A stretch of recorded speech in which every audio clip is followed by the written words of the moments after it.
पूरस्थितीच्या अनुषंगानं पालकमंत्री हसन मुश्रीफ यांनी जिल्ह्यातील लोकप्रतिनिधी आणि जिल्हा प्रशासनाची व्हिडिओ कॉन्फरन्सद्वारे ऑनलाईन बैठक घेतली।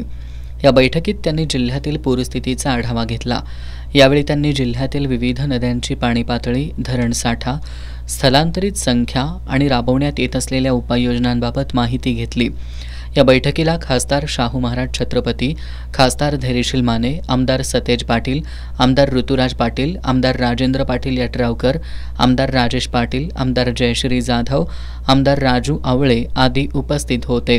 जिल्हाधिकारी अमोल येडगे यांनी यावेळी सादरीकरणाद्वारे उपस्थितांना माहिती दिली। पालकमंत्री हसन मुश्रीफ यांनी जिल्ह्यात ज्या ठिकाणी 65 मिलीमीटरपेक्षा जास्त पाऊस झालाय अशा ठिकाणी तातडीनं पंचनामे करा। सर्व तालुक्यातील ग्रामसेवक, तलाठी यांच्यापासून वरिष्ठ पातळीवरील अधिकारी आणि कर्मचारी यांनी अलर्ट मोडवर राहून कामं करावीत अशा सूचना त्यांनी दिल्या।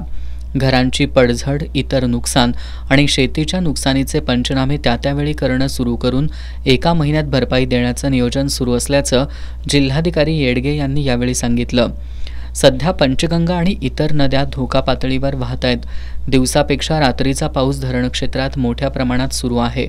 त्यामुळे नदीकाठची गावं आणि विशेषतः कोल्हापूर महानगरपालिकेनं जास्त सतर्कता बाळगावी असं मुश्रीफ यांनी सांगितलं। जिल्ह्यातील खासदार आणि आमदार यांनी आपापल्या भागातील गावांमध्ये पूरस्थितीबाबत करावयाच्या उपाययोजनांची माहिती आणि येणाऱ्या अडचणी प्रशासनाला या बैठकीत सांगितल्या। दरम्यान आमदार सतेज पाटील यांनी कोल्हापूर आणि सांगलीला महापुराची भीती दरवर्षी असते, त्यामुळे नद्यांच्या पाण्याचा विसर्ग पुढे सुरू राहावा यासाठी अलमट्टीतून पाण्याचा विसर्ग वाढवण्याची मागणी आपण कर्नाटकच्या मुख्यमंत्र्यांकडे केल्याचं बैठकीत सांगितलं। त्यानुसार यापुढे अलमट्टीतून 3 लाख क्युसेक्स विसर्ग करण्यात येणार असल्याची माहिती त्यांनी या बैठकीत दिली। आमदार ऋतुराज पाटील यांनी कोणत्या पातळीला शहरातील कोणकोणत्या भागात पाणी येतं याची अद्ययावत माहिती लोकांना उपलब्ध करून देण्याची सूचना प्रशासनाला केली।